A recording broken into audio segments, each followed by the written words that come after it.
BJP BRS పార్టీలపై తీవ్ర స్థాయిలో మండిపడ్డారు కాంగ్రెస్ నేత నిజామాబాద్ ఎంపీ అభ్యర్థి జీవన్ రెడ్డి.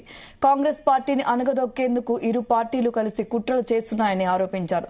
నిజామాబాద్ లో పోటీ చేయడం అంటే పద్మవ్యూహంలో చిక్కుకోవడమే అన్నారు. గెలిస్తే అర్జునుడని, ఓడితే అభిమన్యుడని అన్నారు.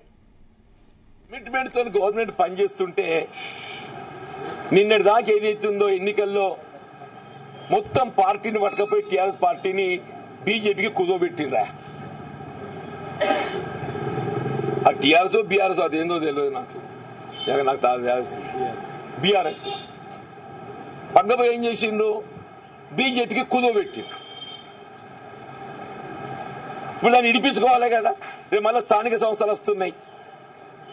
స్థానిక సంస్థలు ఖాళీ ఆడియాలని చెప్పంటే ఈ కుదోబెట్ట పార్టీ ఇడిపించుకోవాలి కదా. ఈ కుదోబెట్ట పార్టీ ఇడిపించుకోవడానికి కోసము మేము ఏదో చేస్తున్నాం చెప్పాను, అనిపించుకుందామని చెప్పని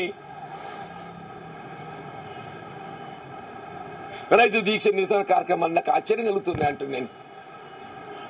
నువ్వు చేసిన పని మేము చేయకుండా మా తప్పు.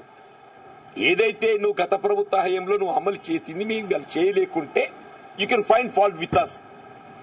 నువ్వు నిన్నటి దాకా అమలు చేసిన కార్యక్రమాలన్నీ అమలు చేసుకుంటూ అదనంగా చేస్తున్నాం. ఇవాళ మేము ఇంత కమిట్మెంట్తో గవర్నమెంట్ పనిచేస్తుంటే నిన్నటి దాకా ఏదైతుందో